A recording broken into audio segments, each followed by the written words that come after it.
नमस्कार। आज मैं ऐसे तेजस्वी बालक को लेकर उपस्थित हूँ जो वैदिक युग के ऋषि बालक थे, जो उनके पिता दान में यमराज को दे देते हैं और वो पिता की आज्ञा का पालन करते हुए निर्भीक होकर के यमराज के पास चले जाते हैं। और वो बालक कौन है? नचिकेता। नचिकेता यमराज के पास जाते हैं। वो 3 दिन तक उनके द्वार पर रहते हैं। यह देख करके यमराज उनको 3 वर देते हैं। और वो 3 वर कौन कौन सा है, उसका अध्ययन इस पाठ में करेंगे। यह पाठ कठोपनिषद से ली गई है। चलिए शुरू करते हैं।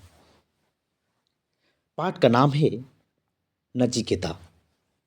यज्ञ की अग्नि प्रज्वलित थी। वेद मंत्रों के उच्चारण के साथ घी और सामग्री की आहुतियां उसमें पड़ रही थी। सारे वातावरण में सुगंधि व्याप्त थी। वाजसरवा के चेहरे पर विशेष प्रसन्नता झलक रही थी।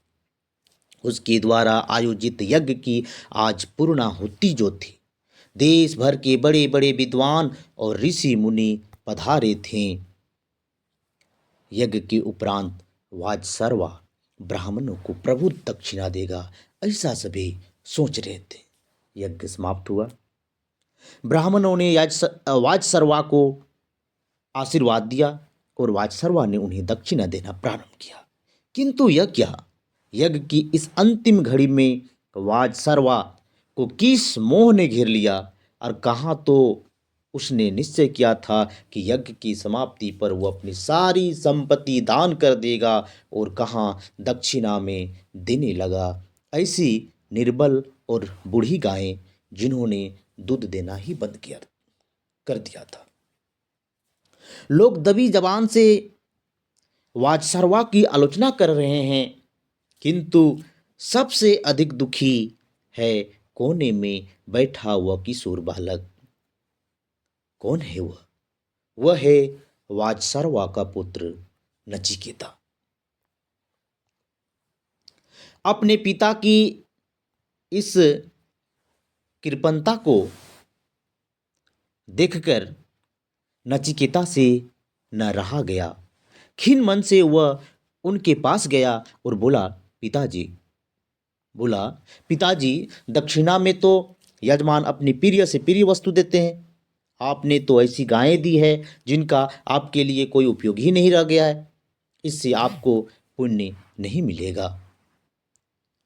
फिर कुछ रोककर बोला, पिताजी, आपको सबसे प्रिय मैं तो हूं। आप मुझे ही किसी को दक्षिणा में क्यों नहीं दे देते? वाजसरवा ने नचिकेता की बात पर कोई ध्यान नहीं दिया, पर नचिकेता अपना प्रश्न दोहराता रहा। बार बार पूछता, आप मुझे किसको दक्षिणा में दे रहे हैं? वाजसरवा झुंझला उठे। बच्चे के हठ से क्रुद्ध होकर बोले, जाओ, मैंने तुझे मृत्यु को दे दिया। नचिकेता विनम्र भाव से बोला, पिताजी, आप क्रुद्ध न हो, मैं आपके आदेश का पालन करूंगा। मुझे मृत्यु के देवता यमराज के पास जाने की अनुमति दीजिए। वाजसरवा को अब अनुभव हुआ कि क्रोध के कारण उसके मुंह से बहुत ही अनुचित बात निकल गई। किंतु अब उपाय ही क्या था? जिस तरह धनुष से छूटा हुआ बाण वापस नहीं आ सकता, उसी तरह मुंह से निकली हुई बात भी लौटाई नहीं जा सकती थी। नचिकेता अपने पिता और अन्य सभी संबंधियों से विदा लेकर चल ही तो दिया यमराज के घर।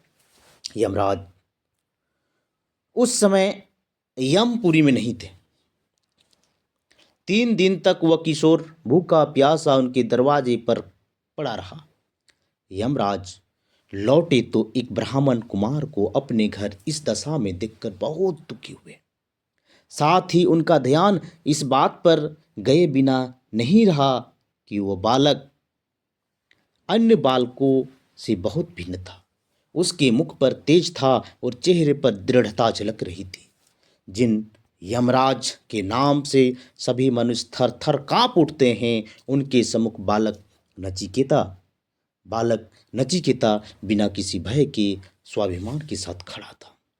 यमराज ने नचिकेता का यथोचित सत्कार किया और फिर उसके आने का प्रयोजन पूछा। नचिकेता ने अपने पिता के यज्ञ की सारी कथा सुनाकर आने का कारण बताया।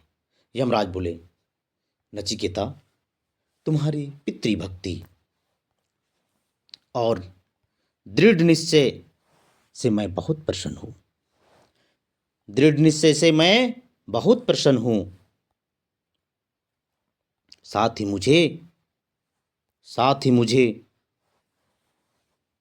इस बात का बहुत दुख है कि तुम्हें 3 दिन मेरे दरवाजे पर भूखा प्यासा रहना पड़ा।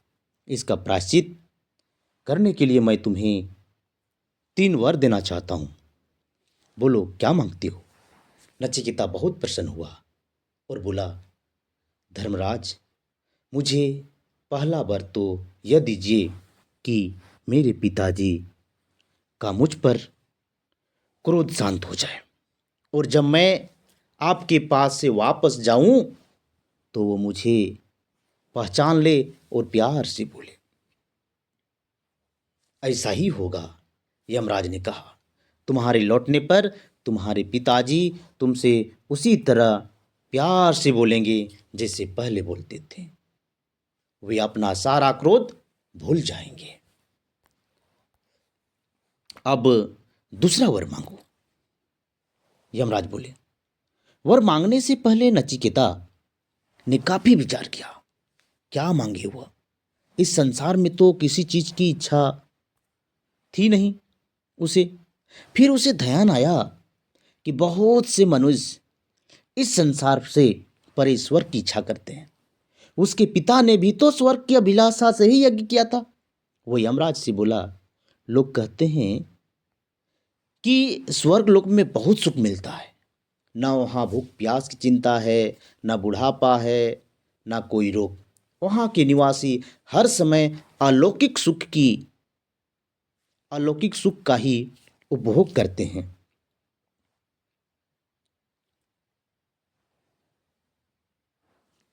वहाँ आपका पास भी नहीं पहुँचता और ना लोगों को किसी अन्य प्रकार की भय लगता है।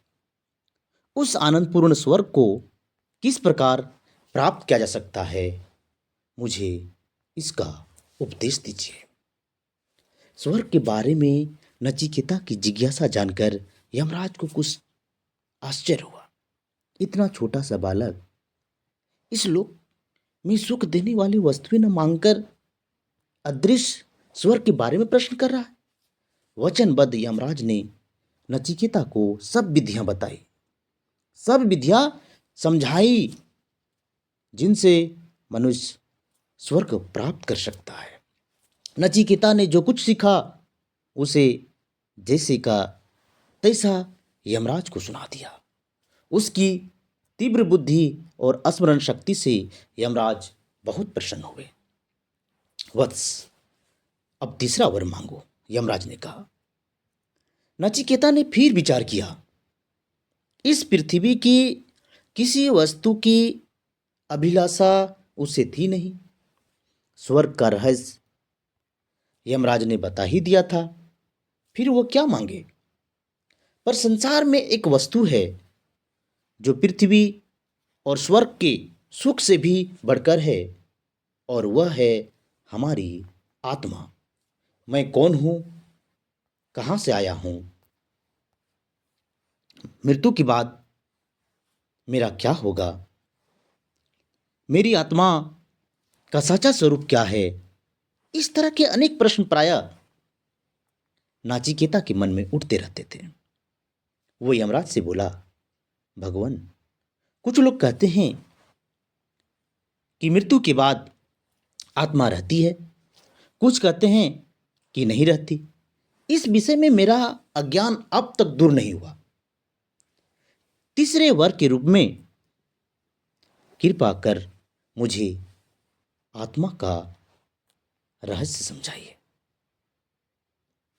यमराज को उस अल्प वयस्क बालक से ऐसे गंभीर प्रश्न की आशा नहीं थी। वे बोले, वत्स, ये तुमने कैसा वर मांगा? तुम अभी छोटी अवस्था के बालक हो। आत्मा का रहस्य तो बड़े बड़े विद्वान भी नहीं जान सके, यहाँ तक कि देवताओं को भी इसके विषय में संदेह रहता है। तुम मुझसे कोई और वर मांगो। पर नचिकेता अपनी बात पर दृढ़ रहा।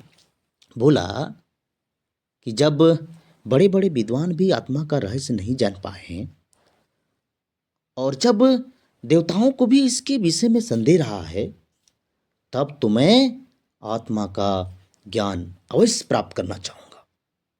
इस ज्ञान का देने वाला भी तो आपसे बढ़कर और कोई नहीं मिलेगा। आप मुझे कृपा कर आत्मा के बारे में ही बताइए। तब यमराज ने नचिकेता को अनेक प्रलोभन दिए। बोले, नचिकेता, तुम इस प्रश्न का उत्तर जानने की बजाय कुछ और क्यों नहीं मांग लेते? तुम यथेच्छ भूमि, महल, नौकर चाकर, सोना चांदी और अन्य प्रकार की धन संपत्ति ले लो। तुम जब तक जीना चाहो तब तक जियो। तुम्हारी अन्य जो कोई भी इच्छा हो, मैं उसे पूरा करने को तैयार हूं।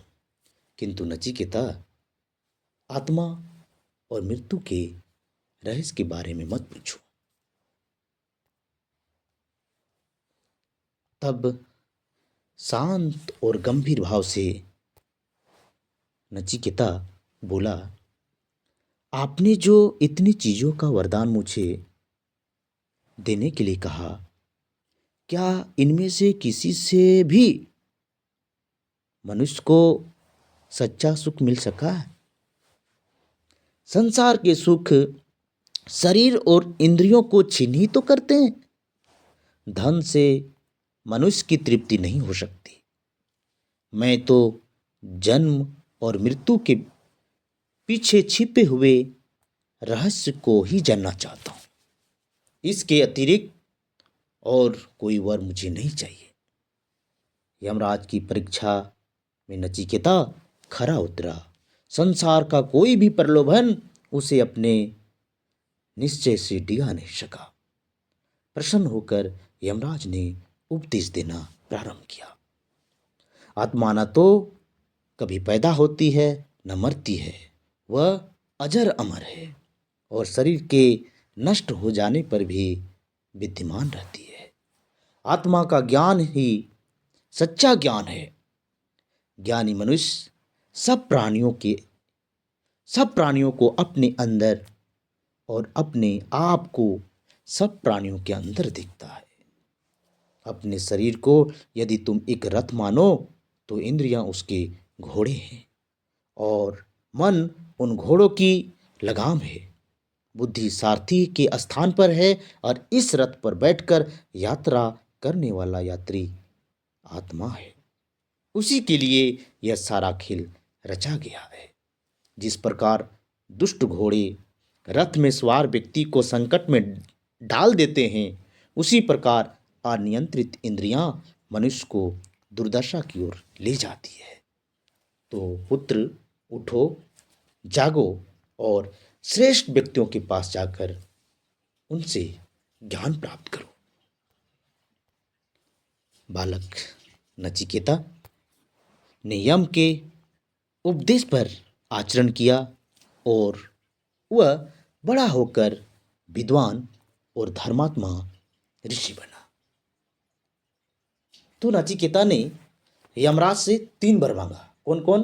पहला वर यह था कि अपने पिता से जो क्रुद्ध होकर के आए थे, जो उन पर पिताजी क्रोध थे, वह शांत हो जाए। और दूसरा वर्ग स्वर्ग की प्राप्ति यानी स्वर्ग के रहस्य के बारे में, और तीसरा आत्मा के रहस्य के बारे में। ये 3 प्रश्न नचिकेता ने यमराज से मांगा था, और यमराज ने बड़े विस्तार से, बड़े अच्छे से ये तीनों वर उन्हें प्रदान किए थे। यह कथा कठोपनिषद से ली गई है। यह पाठ आप सभी को अच्छा लगा होगा। वैदिक ऋषिपुत्र के बारे में आप सभी परिचित हो गए होंगे, यह हमें आशा है। धन्यवाद।